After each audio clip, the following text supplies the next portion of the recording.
Assalamualaikum warahmatullahi wabarakatuh. Halo semuanya, welcome back to my channel. Pada kesempatan kali ini saya akan melanjutkan sharing tentang topik sebelumnya, yaitu masih tentang sumber pendapatan utama dan pendapatan sampingan.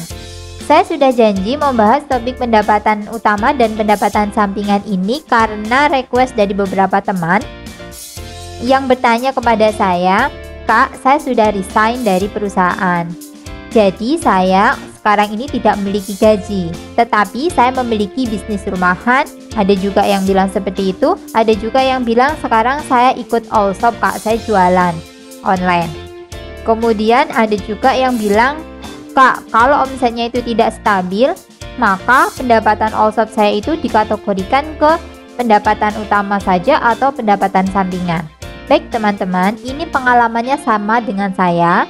Saya sekarang juga tidak memiliki gaji dari instansi manapun karena sekarang saya lagi fokus untuk mengembangkan bisnis pribadi. Meskipun skalanya masih rumahan, tidak ada salahnya jika kita berusaha untuk bersifat profesional.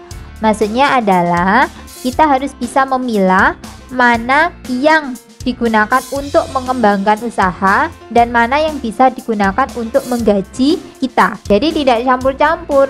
Karena untuk pemula biasanya itu kalau usahanya rumahan, kalau sudah dapat omset kemudian langsung dipakai. Omset ya, bukan profit. Jadi misalkan jualan baju, dia beli baju harga 100.000, kemudian dijual dengan harga 120.000 misal. Tetapi karena dia menginginkan sesuatu, tiba-tiba dipakailah itu 120.000-nya dipakai 100, malah tinggal 20.000. Kemudian dia sudah kehilangan modalnya. Nah, biasanya itu banyak yang seperti itu. Maka mari kita sama-sama belajar bagaimana supaya meskipun bisnis kita masih skala rumahan, tetapi kita bisa memilah, membuat keuangan dari bisnis kita itu disiplin, kemudian kedepannya itu terus berkembang. Secara teori ada beberapa cara untuk menggaji seorang owner, mulai dari pengambilan gaji pokok, bisa jadi komisi, bisa juga keduanya, gaji pokok plus komisi profit setiap bulan. Dan pada akhir tahun dia juga bisa mendapatkan profit sisa usaha selama satu periode. Terus mana yang cocok untuk kita? Sebelum menentukan mana yang cocok, kita juga harus tahu terlebih dahulu keuangan perusahaan kita. Kita harus mempelajari, melihat catatan kembali berapa omset, berapa profit, berapa omset tertinggi, berapa omset terendah. Yang paling penting lagi bukan omset sebenarnya, tapi profit. Karena kalau omset itu meskipun omsetnya 100 juta, tetapi kalau profitnya cuma 1 juta kan juga percuma, ya kan? Dunia usaha itu kita juga tidak terlalu wow gitu ya, omsetnya besar, tapi coba tanyakan profitnya berapa gitu. Jadi belum tentu orang yang omsetnya besar itu profitnya juga besar. Tetapi biasanya memang berbanding lurus sih. Tetapi di sini yang perlu kita garis bawahi adalah profit. Profit kita bagaimana, berapa profit tertinggi dan berapa profit terendah. Nah, setelah tahu profit tertinggi dan profit terendah selama satu periode, maka silahkan mana yang lebih praktis, mau menggaji pokok diri kita sendiri atau pakai komisi profit itu. Jadi kalau gaji pokok biasanya setiap bulan itu sama ya, tetapi kalau komisi itu bisa berbeda-beda tergantung berapa profit per bulan itu yang didapatkan. Mana yang paling sesuai? Kembali tanyakan kepada diri kita masing-masing. Untuk saya pribadi, saat ini saya sedang menerapkan sistem gaji pokok. Kalau tahun-tahun sebelumnya saya mau menerapkan sistem komisi. Jadi kalau sistem komisi itu enak, kelihatan langsung besar ya. Jadi profitnya misalkan 20 juta, kemudian kita ngambil 50%-nya ya langsung kelihatan 10 juta seperti itu. Jadi satu bulannya itu langsung kelihatan. Berbeda dengan kalau gaji pokok, kita ngambil gaji pokok terendah, seperti kemarin itu kita pakai gaji pokok 1,5 juta misalkan seperti itu.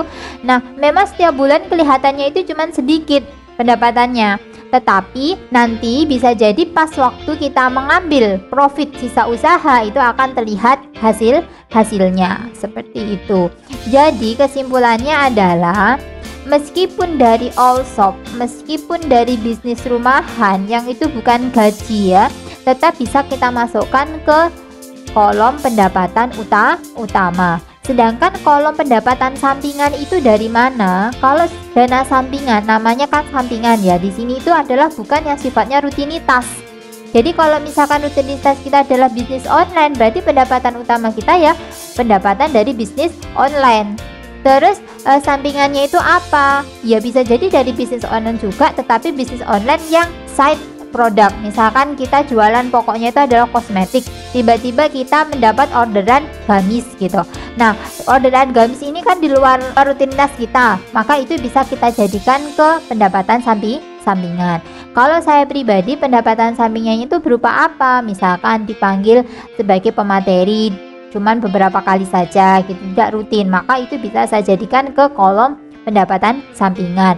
Plus pendapatan sampingan saya ini juga dari sisa hasil usaha itu saya masukkan ke kolom pendapatan sampingan, teman-teman. Jadi pendapatan sampingan ini nanti kalau sudah 1 semester gitu nanti akan diisi.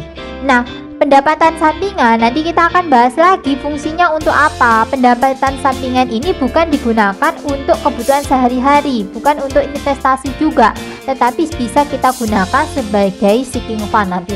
Nah, sinking fund itu fungsinya apa? Sinking fund kalau untuk saya bisa digunakan untuk misalkan dana beli rumah, dana beli mobil, itu masuk di sinking fund. Kemudian untuk tabungan yang jumlahnya itu tidak banyak ya, misalkan kayak 1,5 juta mau beli rumah, dengan menabung 1,5 juta butuh berapa lama? Kan lama sekali gitu. Tetapi kalau seandainya pendapatan sampingan kita tadi besar, kemudian kita masukkan ke sinking fundnya itu kita gunakan alokasikan ke pembelian rumah, pembelian mobil, maka akan cepat tercapai. Mungkin seperti itu. Terima kasih atas perhatiannya. Sampai jumpa di video selanjutnya. Dukung saya dengan like, komen, boleh kasih pertanyaan ya, biar saya juga bisa membuat video berdasarkan pertanyaan-pertanyaan dari teman-teman. Dan jangan lupa di subscribe ya teman-teman. Terima kasih. Wassalamualaikum warahmatullahi wabarakatuh.